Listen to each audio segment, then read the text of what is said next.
एक ऐसा बिहार, एक ऐसा विकसित बिहार जो हर सुविधाओं से संपन्न हो, जहां पर आने वाले दिनों में हमारे बच्चों को दूसरे राज्यों में ना जाना पड़े, शिक्षा के लिए, रोजगार के लिए। कोटा में जिनके भी बच्चे पढ़ते होंगे या जिनका भी अनुभव रहा होगा, वहां पे पढ़ने वाला बिहारी, पढ़ाने वाला बिहारी, अधिकांश शैक्षिक संस्थानों के मालिक वहां पे बिहारी, पर व्यवस्था राजस्थानी। क्यों ये व्यवस्था बिहार में नहीं हो सकती, पटना में नहीं हो सकती, दरभंगा में नहीं हो सकती, भागलपुर में नहीं हो सकती? बिहार के अलग अलग जिलों में क्यों नहीं हम लोग एजुकेशनल हब्स बना सकते हैं? मुझे कहने में कहीं कोई ऐतराज नहीं है कि बिहार में जिस तरीके की राजनीति होती है, वो भी एक बहुत बड़ा कारण रहा कि बिहार हम लोग का आगे नहीं बढ़ पाया। हम लोगों को अपनी पहचान से ये हटाने की जरूरत है। बिहार में आप जाइएगा, किसी से ही मिलिएगा, ये ब्राह्मण, ये भूमियार, ये राजपूत, तो ये दलित, तो ये महादलित, तो ये पिछड़ा, ये अति पिछड़ा, आप सब हो जाते हैं, पर आप बिहारी नहीं हो पाते। एक ऐसा बिहार, एक ऐसा विकसित बिहार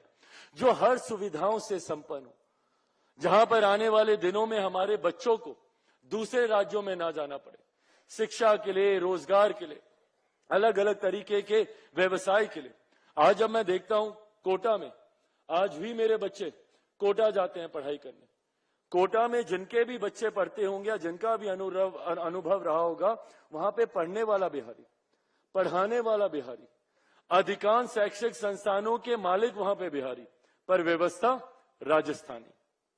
क्यों ये व्यवस्था बिहार में नहीं हो सकती, पटना में नहीं हो सकती, दरभंगा में नहीं हो सकती, भागलपुर में नहीं हो सकती? बिहार के अलग अलग जिलों में क्यों नहीं हम लोग एजुकेशनल हब्स बना सकते हैं?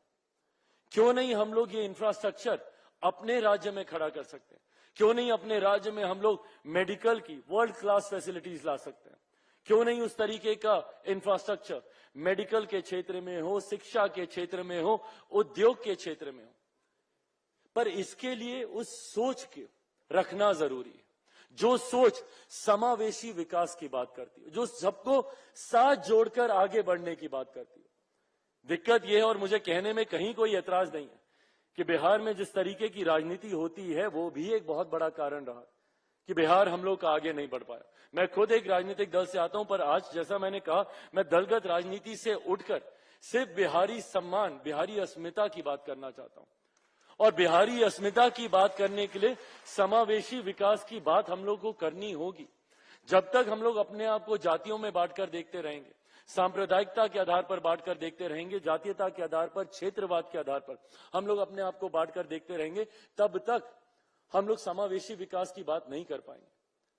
हम लोगों को अपनी पहचान से ये हटाने की जरूरत है। बिहार में आप जाइएगा, किसी से ही मिलिएगा, ये ब्राह्मण, ये भूमियार, ये राजपूत, तो ये दलित, तो ये महादलित, तो ये पिछड़ा, ये अति पिछड़ा, आप सब हो जाते हैं, पर आप बिहारी नहीं हो पाते।